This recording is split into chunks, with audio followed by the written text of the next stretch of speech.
और cover story राजनीतिक गलियारों से बात पंजाब कांग्रेस में उठ रही सियासी हलचलों की जो थमने का नाम नहीं ले रही है। पंजाब कांग्रेस में चल रही कलह लगातार बनी हुई है। इस कलह में रोज एक नया विवाद जुड़ रहा है। कल तक सुलह का जो फॉर्मूला दिख रहा था वो फिर से पटरी पे उतरता हुआ दिखाई दे रहा है। पटरी से आज एक बार फिर नवजोत सिंह सिद्धू ने दिल्ली में कांग्रेस अध्यक्ष सोनिया गांधी से मुलाकात की। इस बीच कांग्रेस के पंजाब प्रभारी हरीश रावत का बयान आया है। उनका बयान है कि पंजाब को लेकर अंतिम फैसला कांग्रेस अध्यक्ष ही लेंगी। दरअसल कल इस तरह के संकेत मिल रहे थे कि कांग्रेस सिद्धू को पंजाब यूनिट का अध्यक्ष बना सकती है और इन्हीं संकेतों के बाद बवाल मच गया। नाराज मुख्यमंत्री कैप्टन अमरिंदर सिंह ने अलग बैठक बुला ली। इसके बाद नवजोत सिंह सिद्धू ने भी अपने समर्थकों के साथ मीटिंग की। कुल मिलाकर पंजाब में कौन कितना असरदार है, इसकी लड़ाई चल रही है।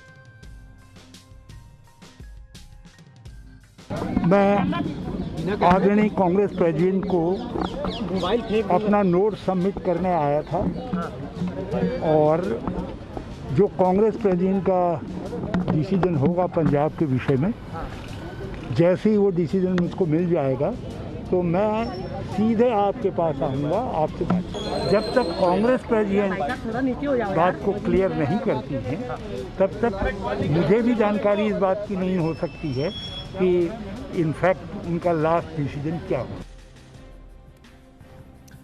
और इस खबर पर हमारे साथ जुड़ रहे हैं वरिष्ठ पत्रकार टी.आर. रामचंद्रन जी। टी.आर. रामचंद्रन जी, बहुत बहुत स्वागत है आपका। सर, कोई भी सुलह का फॉर्मूला कहीं से भी तैयार होता है, चाहे वो पंजाब यूनिट से हो या फिर आलाकमान की तरफ से हो। कोई ना कोई खेमा, कोई ना कोई धड़ा, चाहे वो सिद्धू का हो या कैप्टन साहब का हो, कोई ना कोई ऐसा पेंच फंसा देता है कि मामला सुलझ नहीं रहा। ये जंग आपको क्या लग रहा है सर, इसकी परिणति क्या होने वाली है? चुनाव सर पर है।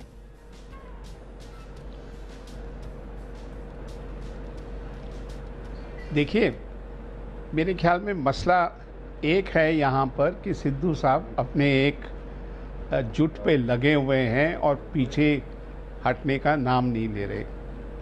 मेरे ख्याल में लॉन्ग रन में अगर आप देखा जाए तो शायद कांग्रेस को इसमें नुकसान हो सकता है। दूसरी बात यह है कि कांग्रेस के लीडर ये सोचते हैं कि सिद्धू साहब की बड़ी पॉपुलैरिटी है पंजाब में। मेरे ख्याल में कुछ हद तो ज़रूर है, पर ये कहना कि उनकी पॉपुलैरिटी सबसे आगे है, वही एक लीडर हैं कांग्रेस पार्टी के, और जुम्मा उनको कांग्रेस ज्वाइन किए 2 साल भी पूरे नहीं हुए। अब इन हालात में सिद्धू साहब के बारे में कहा जाता है कि पॉपुलर वो भले ही हो, लेकिन वोट उनके कहने पर मिल जाएंगे, उनके नेतृत्व में मिल जाएंगे। इस पर पॉलिटिकल पंडित्स को बड़ा संशय होता है सर।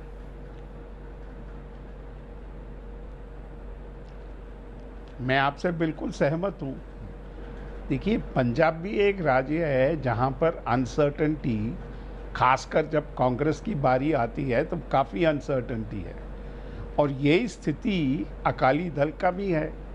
तो आखिरकार आप कुछ भी वहाँ पर कर लें, कोई भी राज्य में, और पंजाब खासकर, किसी एक यूथफुल नए लीडर से अगर आप बहुत ही इम्प्रेस्ड हैं और उसको डिप्टी चीफ मिनिस्टर या पंजाब प्रदेश कांग्रेस कमेटी के अध्यक्ष बनाना चाहते हैं, मेरे ख्याल में रिजेंटमेंट तो होगी। भाई, कांग्रेस एक बड़ी पुरानी पार्टी है और कांग्रेस के बड़े सीनियर लीडर्स जो कांग्रेस में सालों से रहे हैं, दशकों से रहे हैं, वो भी इस पार्टी के मेंबर हैं और मौजूद हैं। तो आप सडनली कहें कि हमारे रैंक्स में एक आदमी आ गया जो बड़ा एंटरप्राइजिंग है, कांग्रेस को जिता सकता है, मेरे ख्याल में ये कुछ गलत फहमियाँ ना लेके चले, क्योंकि जब इलेक्शन आएगी तो कोई भरोसा नहीं है कि लोग सब एकजुट होके सिर्फ आके इनके लिए वोट देंगे, सिद्धू जी के लिए। अब नवजोत सिंह सिद्धू अपने आप को समझे कि वो बड़े पॉपुलर आदमी हैं और कुछ हद तक लोगों को ज़रूर इम्प्रेस कर सकते हैं, पर उसके बाद मेरे ख्याल में ये जो उन्होंने अपना एक नक्शा बनाया है, ये कहीं ना कहीं जाके इस नक्शे का असली हाल पता चलेगा। अभी नहीं, तो कुछ महीनों बाद तो पता चल ही जाएगा। लेकिन सर कांग्रेस की क्या तो मजबूरी है? इसीलिए कांग्रेस अगर की क्या मजबूरी है कुछ सर? जल्दबाजी में कांग्रेस की क्या मजबूरी है कि अभी तक वो इस मामले में कोई डिसीजन नहीं ले मेरे पाई? ख्याल में क्या वो वाकई में कैप्टन अमरिंदर सिंह को भी एक फ्री हैंड, एक केक वॉक नहीं देना चाहते हैं विद इन पार्टी, या फिर वो एक विकल्प के तौर पर सिद्धू को प्रोजेक्ट करके रखना चाहते हैं इन केस अगर एंटी इनकम्बेंसी अगर फैक्टर हावी हुआ? कि कंफ्यूजन जानबूझकर पैदा किया गया है, सोच समझकर कांग्रेस इस मसले का हल एक बार में नहीं निकाल रही है, या एक्चुअल में कांग्रेस कंफ्यूज्ड है?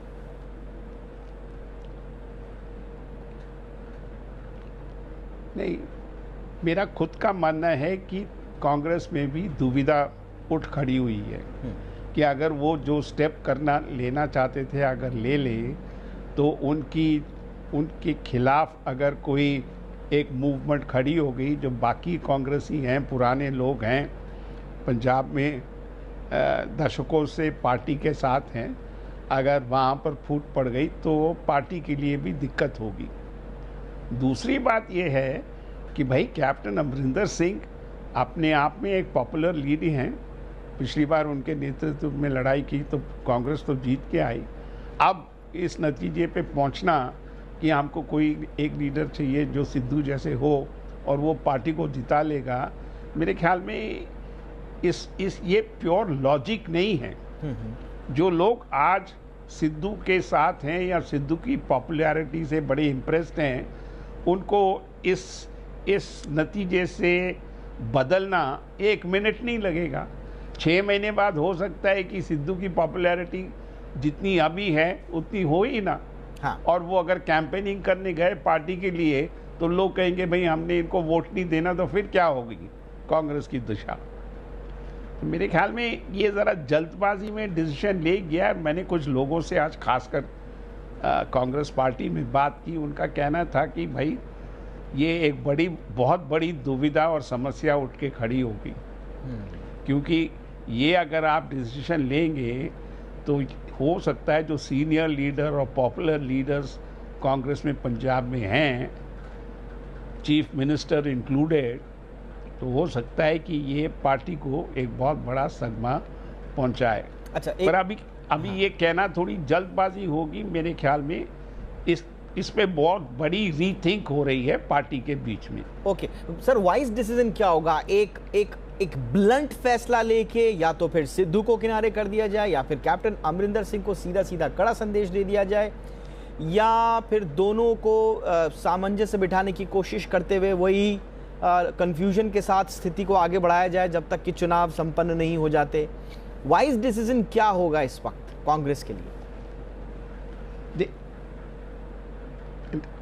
वाइज डिसीजन तो बड़े वाइज लोग कांग्रेस पार्टी में बैठे हैं जो डिसीजन लेंगे, पर मेरा खुद का मानना है कि ये डिसीजन बड़ी जल्दबाजी में ले गई है और स्लोली पार्टी की लीडरशिप को ये भी समझ आ रही है कि अगर जल्दबाजी में वो कुछ लोगों को और खासकर कैप्टन अमरिंदर सिंह को सदमा पहुंचाएंगे ऐसे एक डिसीजन लेके, तो मेरे ख्याल में वो पार्टी के लिए ठीक नहीं होगा।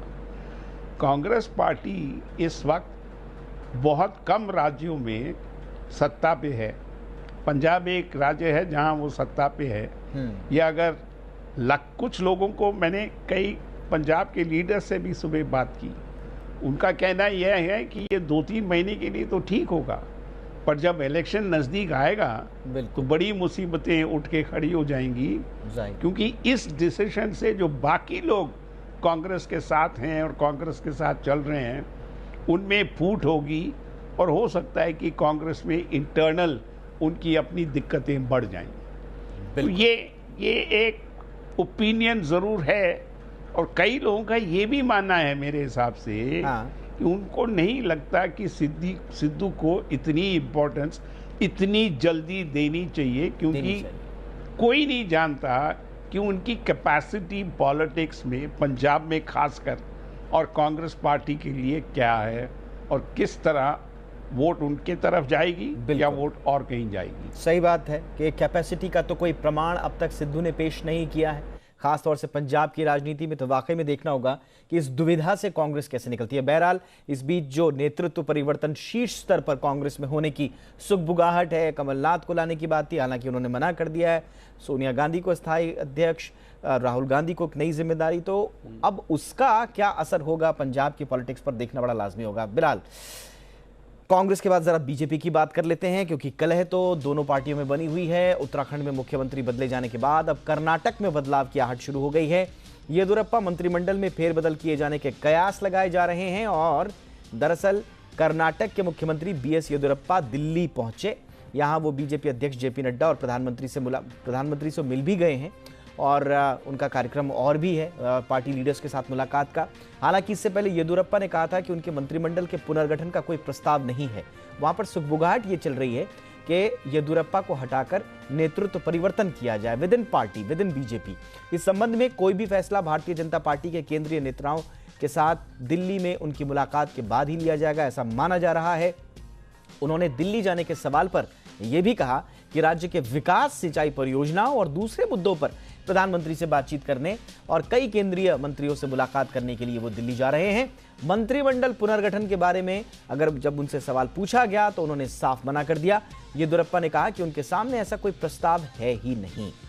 टी.आर. रामचंद्रन जी हमारे साथ लगातार बने हुए हैं। टी.आर. रामचंद्रन जी, कर्नाटक बीजेपी में, कर्नाटक सरकार में सब कुछ ठीक ठाक नहीं है, ये पिछले कई दिनों से चल रहा है। बल्कि कई बार तो वहां के बीजेपी के कई एमएलसी, कई विधायक ये दावा कर रहे हैं कि येदियुरप्पा साहब के बस की अब सरकार चलाना नहीं रह गया है, इसलिए अब नेतृत्व परिवर्तन ही एकमात्र रास्ता है। लेकिन क्या मौजूदा परिस्थिति में आपको लगता है कि वाकई में प्रधानमंत्री नरेंद्र मोदी ने जो येदियुरप्पा साहब को बुलाया है वो एक कर्टसी मीट थी, एक रेगुलर मीटिंग थी, या वाकई में उसका सियासी संकट से कोई लेना देना है?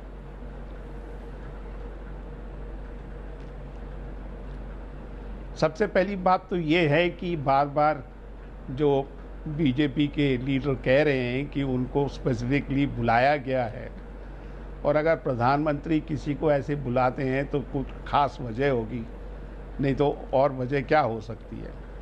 अगर येदियुरप्पा चलने से पहले ये कह के आए कि भाई कर्नाटका में बड़ी स्कीम्स लागू करनी है और मैं बात करने जा रहा हूँ कि इन स्कीम्स के लिए परमिशन दिया जाए, तो वो अपने आप में अपनी जगह पे ठीक है। पर सबको मालूम है कि येदियुरप्पा साहब की स्थिति उतनी मजबूत कर्नाटका में नहीं है जो 2 साल पहले थी या 6 महीने पहले थी।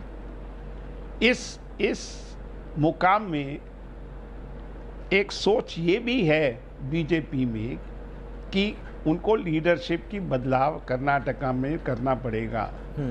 ये दूसरी बात है कि येदियुरप्पा साहब ने बीजेपी को सत्ता पे लाने में बड़ी मदद की पहली बार, और ये दूसरी बार सत्ता पे वहाँ पर आए हैं। तो आखिरकार मेरे ख्याल में कुछ ना कुछ तो वो सोच रहे होंगे कि अब कितना लंबा रोप देंगे आप। जितना ज़्यादा लंबा रोप देंगे उतना ही नुकसान बीजेपी को होगा कर्नाटका में। अगर आप उनको हटाएंगे तो येदियुरप्पा साहब आसानी से चुपचाप रहने वालों में से नहीं है, वो कोई ना कोई फूट या बाकी प्रॉब्लम बीजेपी के लिए खड़ा करेंगे। अब तीसरी बात यही है कि कोई उनका एक नॉमिनी मुख्यमंत्री बन जाए तो कुछ हो सकता है। अब किनको बनाएंगे? वो अपने बेटे के साथ आए हैं इस बार। हाँ। और बेटे को अपने साथ लाने का क्या तुक है, क्योंकि सब लोगों का एक ही कहना है कि ये बेटा जो उनका है वो सरकार ठीक से चलाने नहीं दे रहा, हर मसले में वो इंटरफियर कर रहा है। बिल्कुल। तो कुछ पेचदाव तो यहीं पर साफ सीधा और बिल्कुल उभर के आया है। तो इन चीज़ों पे कुछ स्टर्न बात तो करेंगे प्रधानमंत्री, अगर उन्होंने स्पेसिफिकली उनको बुलाया है। कमाल की बात ये है, करने की उम्मीद कमाल की बात ये है रामचंद्रन साहब, जो कि येदियुरप्पा साहब के बड़े प्रबल विरोधी, अभी तो मंत्री भी हैं, ग्रामीण विकास मंत्री है शायद अभी, के.एस. ईश्वरप्पा। अब उनसे जब पूछा जा रहा है सवाल का जवाब तो वो बड़ी चतुराई से जो है टाल दे रहे हैं। कहा यह जा रहा है कि ईश्वरप्पा बनाम येदियुरप्पा की ही लड़ाई है, लेकिन वो कह रहे हैं कि मुख्यमंत्री बदलना फिलहाल मुमकिन नहीं है। उधर एमएलसी ए.एच. विश्वनाथ लगातार हमलावर हैं, और जैसा आपने कहा कि येदियुरप्पा साहब के बेटे तो वो कोई भी उनको एक्सेप्ट नहीं करेगा। ऐसे में अगर विकल्प के तौर पर देखा जाए येदियुरप्पा साहब के, तो कौन आपको नजर आता है? क्या कोई है?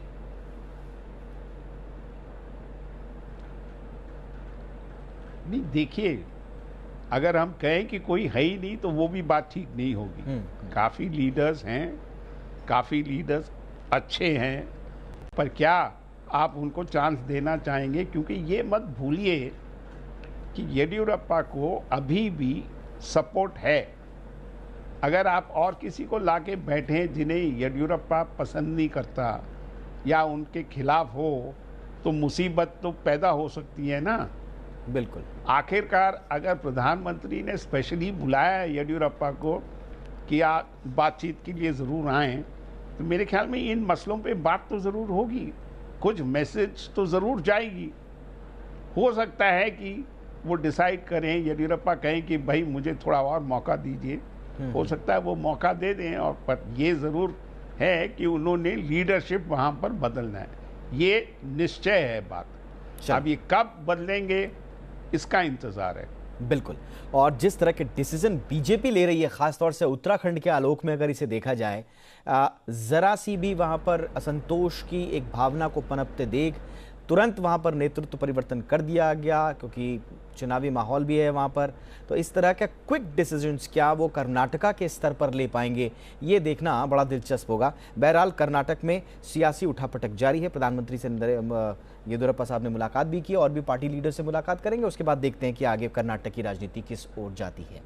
अब जरा महाराष्ट्र का भी रुख कर लेते हैं।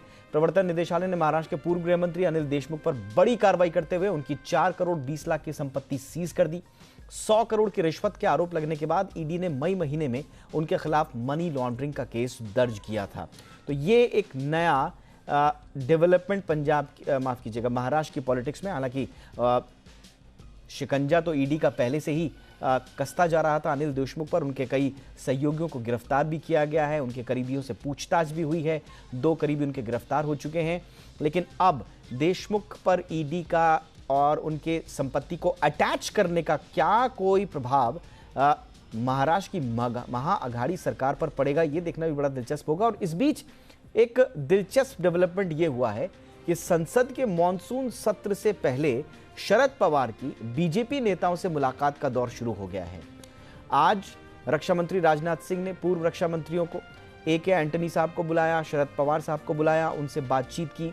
पूर्व रक्षा मंत्रियों को chief of defence staff general Bipin Rawat और सेना प्रमुख जनरल मनोज मुकुंद नरवणे ने चीन की सीमा पर चल रहे संघर्ष के बारे में जानकारी दी।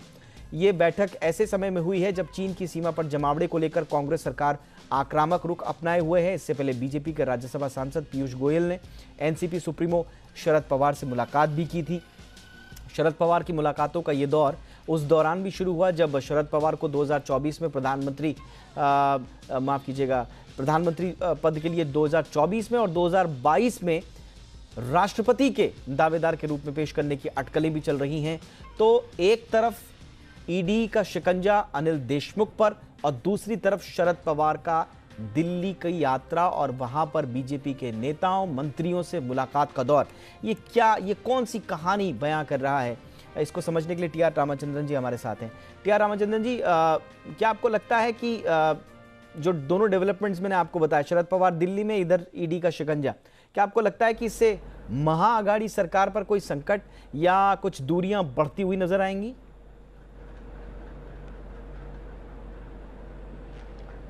देखिए, महाअघाड़ी सरकार के खिलाफ कुछ फिशर्स नज़र आ रहे थे पिछले 2-3 महीनों से। अब ये जो डिसीजन हुआ है कि कार्रवाई करेंगे, एक पूर्व मुख्यमंत्री को जेल में डालेंगे, मेरे ख्याल में ये अपने आप में एक बहुत बड़ा मैसेज और सिग्नल भेजता है। तो अब इसको कैसे जो सरकार में हैं वो इसको टैकल करेंगे, वो देखना पड़ेगा। पर आखिरकार मेरे ख्याल में यहाँ पर एक बड़ा सिग्नल मैसेज जो अघाड़ी की सरकार है वहाँ पर शिवसेना और दूसरे गठबंधनों का, मेरे ख्याल में वो एक बहुत फर्म विकेट पे नहीं है, तो उनको भी संभल के चलना पड़ेगा। फिलहाल स्थिति महाराष्ट्र में एक बहुत डेलिकेट सिचुएशन से पास कर रही है। मेरे ख्याल में इसमें हमें नज़र रखना पड़ेगा और नज़रअंदाज जल्दबाजी में नहीं कर सकते। बिल्कुल सर, और वाकई में देखना दिलचस्प होगा। लेकिन इस बीच से शरद पवार के जो पॉलिटिकल एम्बिशंस हम सब जानते ही हैं कि किस तरह के रहे हैं, ये बीच में कयास लग जाना कि शरद पवार साहब को तीसरे मोर्चे की तरफ से, इसमें प्रशांत किशोर बड़ी अहम भूमिका निभा रहे हैं, कि राष्ट्रपति पद पर प्रोजेक्ट कर दिया जाए, या शरद पवार की बीजेपी से अंदर खाने एक नज़दीकियां बढ़ने की भी खबरें आ रही थी। उनको किस तरह से देखते हैं आप? क्या वाकई में शरद पवार इस वक्त ये सोच रहे होंगे कि तीसरे मोर्चे का फेस ना बनते हुए थोड़ा सा बीजेपी के साथ अगर सांठगांठ कर ली जाए, उनके साथ अगर पैच वर्क हो जाए, तो फिर आगे राजनीति को आगे बढ़ाया जाए? शरद पवार की पर्सनालिटी को, उनकी पॉलिटिक्स को देखकर आपको क्या लगता है, क्या सोच रहे होंगे शरद पवार इस वक्त? देखिए, मेरे हिसाब से शरद पवार से और कोई ज़्यादा श्रूड पॉलिटिशियन फिलहाल देश में है नहीं। शरद पवार जो नॉर्मल पॉलिटिशियन एक या दो स्टेप आगे सोचता है, वो 5-6 स्टेप आगे उन्होंने ऑलरेडी सोच समझ के अपने दिमाग में रखा होगा कि ऐसा होगा तो मैं ऐसा करूँगा, और कुछ हुआ तो उसके लिए और कुछ जुगाड़ ढूंढूंगा। बट मुझे नहीं लगता कि शरद पवार जैसे एक लीडर महाराष्ट्र से, और जिनकी पॉलिटिक्स में एक बहुत टाइम बीता है, वो राष्ट्रपति पद के लिए आसानी से हाँ कर देंगे। उनकी पूरी ज़िंदगी पॉलिटिक्स में बीती है, और मुझे नहीं लगता वो राष्ट्रपति पद से बड़े खुश होकर कह देंगे कि मैंने बाकी सब कुछ छोड़ दिया और मैं राष्ट्रपति बनने को जा रहा हूँ। बल्कि ये एक बहुत प्रेस्टीजियस ऑफर होगा अगर उनको ये दिया जाएगा। मेरे ख्याल में ये बहुत आसान सा काम भी नहीं है, उनको मनाना भी है। तो ये और दूसरी तरफ ये भी है कि शरद पवार जी अपने आप में इस पोजीशन पे आना चाहेंगे, नहीं आना चाहेंगे, ये अभी किसी को उन्होंने इसके बारे में बात नहीं की। पर इनफॉर्मली उन्होंने जब कुछ सीनियर जर्नलिस्ट से इस पे बात की थी कुछ महीनों पहले, तो उन्होंने कोई इस पे दिलचस्पी नहीं दिखाई। बिल्कुल। पर उन्होंने दूसरी बात हमको ये भी कहना पड़ेगा कि उन्होंने इसको कैटेगोरिकली ना भी नहीं कहा। और तीसरी बात जो थी कि उनको कोई ऐसे फीलर्स कहीं से नहीं आया। उन्होंने ये बात स्पष्ट कर दी कि भाई मेरे पास तो किसी ने ऐसे एक सजेशन दिया नहीं, और मुझसे मेरी जो ओपिनियन है वो मांगा नहीं, तो मैं इसमें क्या बात करूं, किसके साथ बात करूं। और वाकई में, और खास तौर से जो तीसरे मोर्चे की सिर उठाने की सुगबुगाहट के बीच में जब चेहरा ढूंढा जा रहा हो कि 2024 में तीसरा मोर्चे का चेहरा कौन होगा, और उसमें शरद पवार के नाम की भी चर्चा है, तो ऐसे में 2024 के प्रधानमंत्री पद के चेहरे को ठुकराते हुए 2022 में वो राष्ट्रपति पद को स्वीकार कर लेंगे या उस पर कॉम्पीट करना, फाइट करना स्वीकार कर लेंगे। ये वाकई में थोड़ा सा मुझे लगता है कि राजनीतिक लिहाज से इस पर और मंथन की ज़रूरत है। बहरहाल बहुत बहुत शुक्रिया टी.आर. रामचंद्रन साहब, आपने हमारे लिए वक्त निकाला और इतनी सारी खबरों पर अपना विश्लेषण दिया। आपका बहुत बहुत शुक्रिया। आगे बढ़ते हैं और अब भारत के नज़रिए से बेहद महत्वपूर्ण डेवलपमेंट्स हो रहे हैं अफगानिस्तान में। अफगानिस्तान में विदेशी बलों की यानी कि अमेरिकी बलों की वापसी के बाद से हालात बिगड़ने लगे हैं। तालिबान तेज़ी से देश के प्रमुख शहरों पर कब्जा जमाने में जुट गया है। आज दुखद खबर यह भी मिली कि अफगानिस्तान के कंधार प्रांत में पुलित्ज़र पुरस्कार विजेता भारतीय फोटो पत्रकार दानिश सिद्दीकी की हत्या कर दी गई। दानिश को हमारी श्रद्धांजलि। अफगानिस्तान के राजदूत फरीद ममुंडजे ने इसकी जानकारी दी। उन्होंने कहा कि दानिश सिद्दीकी अफगान सुरक्षा बलों के साथ एक रिपोर्टिंग असाइनमेंट पर थे। अफगानिस्तान में तालिबान के बढ़ते वर्चस्व से भारत की चिंता भी बढ़ गई है।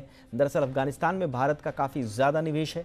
यहाँ की इंफ्रास्ट्रक्चर परियोजनाओं और संस्थानों के पुनर्निर्माण में भारत अब तक $3 अरब से ज़्यादा का निवेश कर चुका है।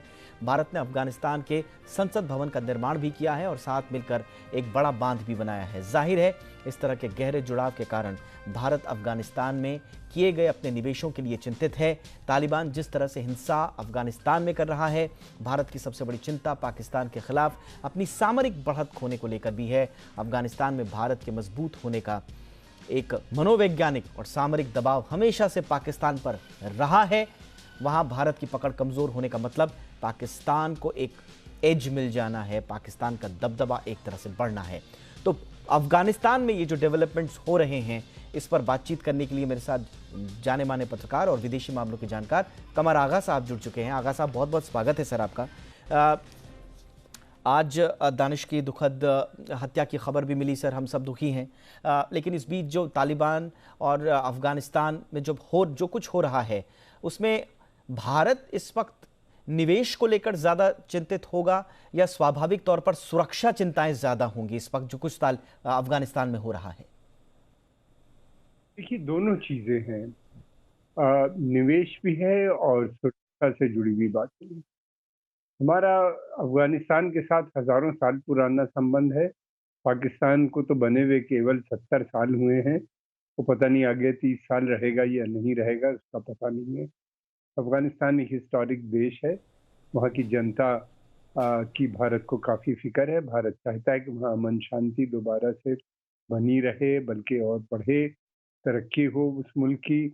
फॉरेन मिनिस्टर जयशंकर जी ने भी ये बातें की वहाँ पे दुशंबे में और दूसरी जगहों पे अभी जब वो गए थे एससीओ की मीटिंग में। तो भारत के लिए देखिए, भारत तालिबान ने ज़रूर ज़मीनी कब्जा काफ़ी कर रखा है, लेकिन तालिबान को वहाँ के लोकल लोगों की सपोर्ट अभी भी नहीं ज़्यादा, इसीलिए उन्होंने देहात, छोटे छोटे शहरों और कस्बों का के ऊपर अपना कब्जा बनाया है और वहाँ पे दमन की नीति दोबारा से उन्होंने शुरू कर दी है।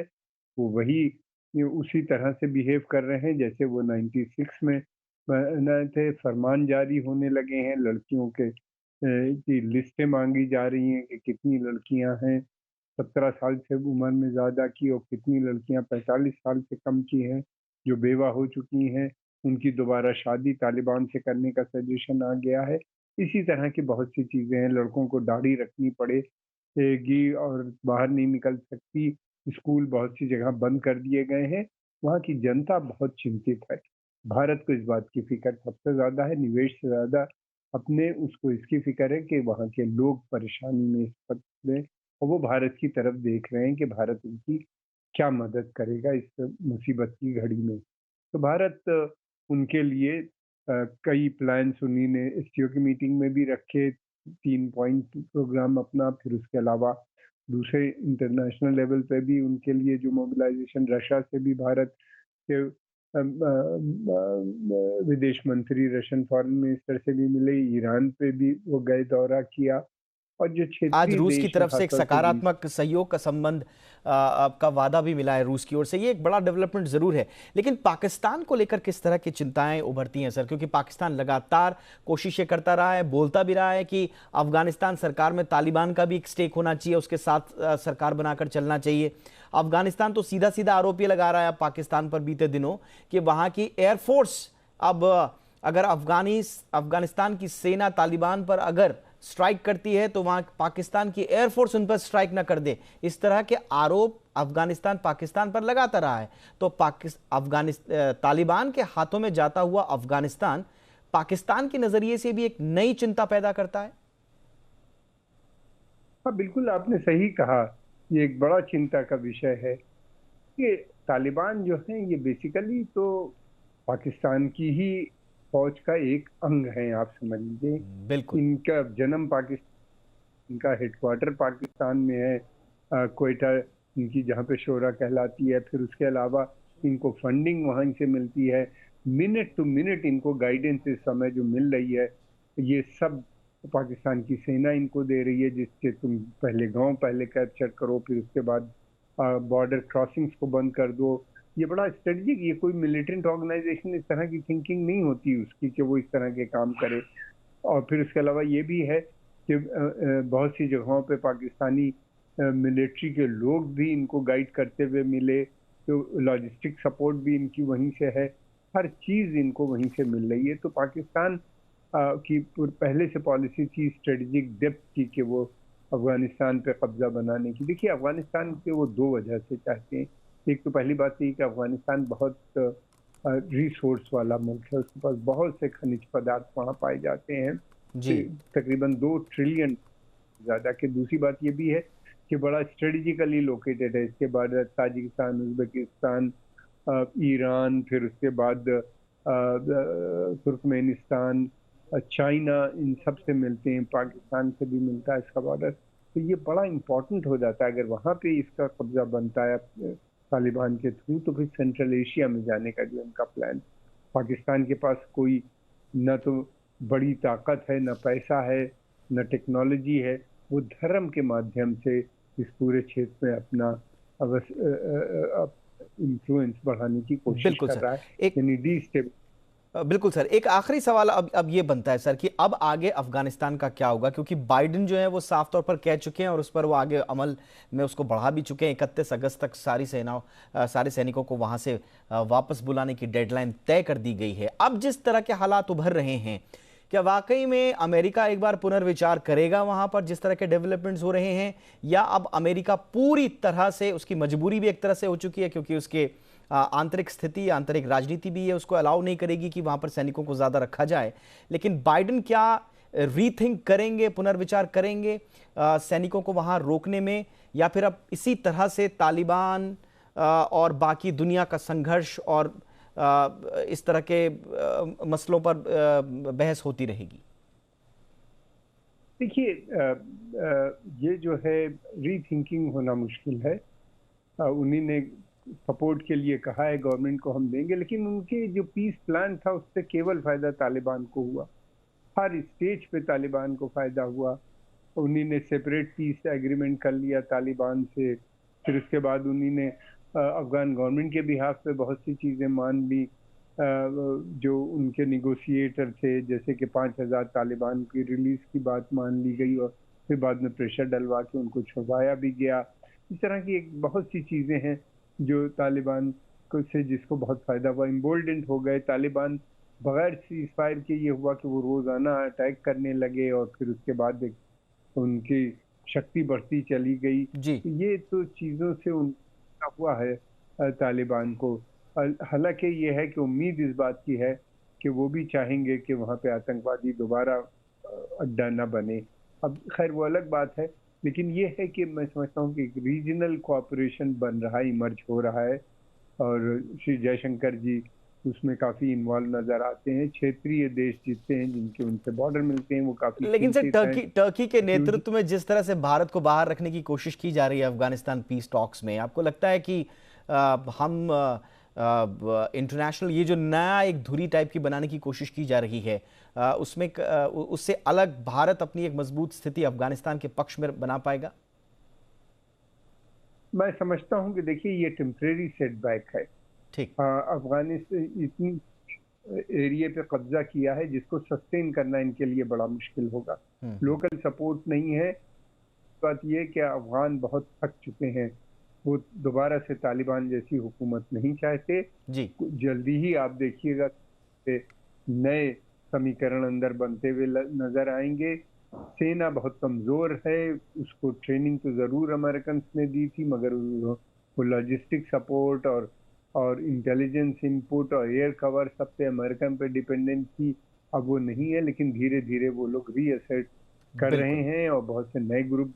बिल्कुल आपने सही कहा, अफगानिस्तान की जनता भी थक चुकी है, वहां की सेना भी, लेकिन एक नया मोर्चा है, एक नया संघर्ष है।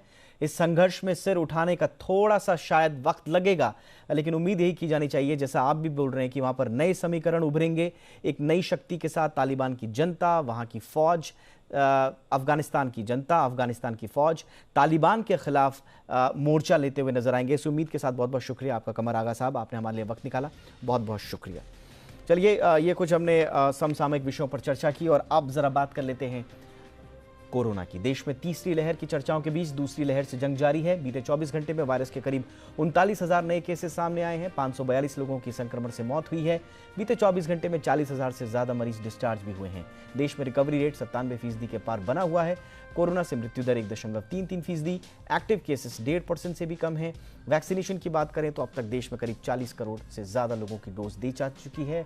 बीते 24 घंटे में 38 लाख से ज्यादा टीके लगाए गए। कुल संक्रमितों की बात करें तो 3 करोड़ 10 लाख के पार टोटल संक्रमित हो चुके हैं।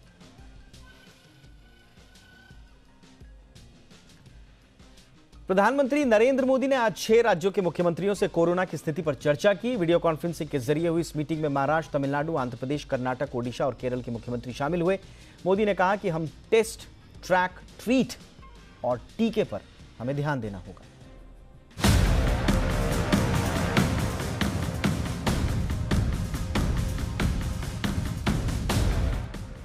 कोरोना की तीसरी लहर का खतरा देश पर मंडरा रहा है।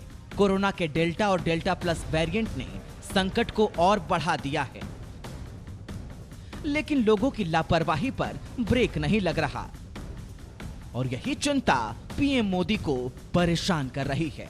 हम इस समय एक ऐसे मोड़ पर खड़े हैं जहां तीसरी लहर की आशंका लगातार जताई जा रही है। कुछ राज्यों में केसेस की बढ़ती हुई संख्या अभी भी चिंताजनक बनी हुई है। देश के कुछ राज्यों में लगातार बढ़ रहे कोरोना के मामले से केंद्र सरकार परेशान है। यही वजह है कि इस मसले को खुद पीएम नरेंद्र मोदी ही देख रहे हैं। इन राज्यों में बढ़ते मामलों पर पीएम मोदी ने एक बार फिर चिंता जताई है। पीएम मोदी ने आज तमिलनाडु, आंध्र प्रदेश, कर्नाटक, केरल, ओडिशा और महाराष्ट्र के मुख्यमंत्रियों के साथ वर्चुअल बैठक की। पीएम मोदी ने कहा कि महाराष्ट्र, केरल में बढ़ते मामले चिंता का विषय बना हुआ है और ये सब दूसरी लहर के पहले वाले लक्षण हैं। उन्होंने एक बार फिर कोरोना से निपटने का 4T फॉर्मूले पर जोर दिया। कोरोना के खिलाफ प्रभावी कदम उठाया जाना नितांत आवश्यक है। इस दिशा में स्ट्रैटेजी वही है, टेस्ट, ट्रैक और ट्रीट और अब टीका। एशिया के कई देशों में बच्चों में कोरोना के केस तेजी से बढ़ रहे हैं, जिसे देखते हुए प्रधानमंत्री नरेंद्र मोदी ने मुख्यमंत्रियों को बच्चों को तीसरी लहर से बचाने के लिए खास तैयारियां करने को कहा है। बच्चों को कोरोना संक्रमण से बचाने के लिए हमें अपनी तरफ से पूरी तैयारी करनी होगी। साथियों, हम देख रहे हैं कि पिछले 2 हफ्तों में यूरोप के कई देशों में एकदम तेजी से केसेस बढ़ रहे हैं। ये पूरी दुनिया के लिए और हमारे लिए भी एक चेतावनी भी है, एक बहुत बड़ा अलर्ट है। हमें लोगों को बार बार ये याद दिलाना है कि कोरोना हमारे बीच से गया नहीं है। देश में अभी भी कोरोना के करीब 4.5 लाख एक्टिव केस हैं। केरल और महाराष्ट्र ऐसे राज्य हैं जहां सबसे ज्यादा एक्टिव केस हैं। दोनों ही राज्यों में 1-1 लाख से ज्यादा एक्टिव केस हैं। इनके अलावा कर्नाटक, तमिलनाडु और आंध्र प्रदेश भी उन राज्यों में शामिल हैं जहां कोविड चिंता बढ़ा रहा है। ब्यूरो रिपोर्ट, जी मीडिया। टाटा मोटर्स ने भारत में एक नया ब्रांड एक्सप्रेस लॉन्च किया है, जो खास तौर से फ्लीट व्हीकल खरीदारों को टारगेट करेगा। नए ब्रांड के तहत कंपनी टैक्सी सेगमेंट के लिए गाड़ियों की बिक्री करेगी। नए वर्टिकल के तहत पेश किया जाने वाला पहला मॉडल रीब्रांडेड टिगोर ईवी होगी, जिसे अब एक्सप्रेस टी ईवी कहा जाएगा। कंपनी का कहना है कि निजी खरीदारों को बेचे जाने वाले व्हीकल से अलग करने के लिए फ्लीट सेगमेंट के सभी व्हीकल्स नए एक्सप्रेस बैच को सपोर्ट करेंगे। एक्सप्रेस ब्रांड जो है ये स्पेसिफिकली फ्लीट मार्केट के लिए हम लोगों ने लॉन्च किया है। हमने देखा है कि पर्सनल सेगमेंट बायर्स और फ्लीट बायर्स की ज़रूरतें बहुत अलग हैं। जैसे कि अगर आप फ्लीट सेगमेंट में देखें तो यहाँ कस्टमर्स जो है वो टोटल कॉस्ट ऑफ ओनरशिप को कम से कम देखना चाहते हैं, जबकि पर्सनल सेगमेंट में ज़रूरतें अलग हैं, जो कि एक बहुत ही इमोशनल परचेज होता है। उसमें उन लोग फीचर्स खोजते हैं, उन लोग परफॉर्मेंस खोजते हैं, बट यहाँ पर टोटल कॉस्ट ऑफ ओनरशिप देखते हैं। पेटीएम ने आईपीओ के लिए मार्केट रेगुलेटर सेबी के पास DRHP यानी कि draft red herring prospects file किया है। पेटीएम ने 16,600 करोड़ रुपए के आईपीओ को लाने के लिए ये प्रोस्पेक्टस फाइल किया है। इस पब्लिक इशू के तहत 8,300 करोड़ रुपए के इक्विटी शेयर्स फ्रेश इशू होंगे, जबकि बाकी 8,300 करोड़ रुपए के शेयर ऑफर ओएफएस के तहत इशू किए जाएंगे। अभी तक पेटीएम ने आईपीओ के लिए प्राइस बैंड तय नहीं किया है। इशू के लिए मॉर्गन स्टैनले, गोल्डमैन सैक्स, Axis Capital, ICICI Securities, JP Morgan और सिटी ग्रुप कोऑर्डिनेटर्स और बुक रनिंग लीड मैनेजर्स हैं।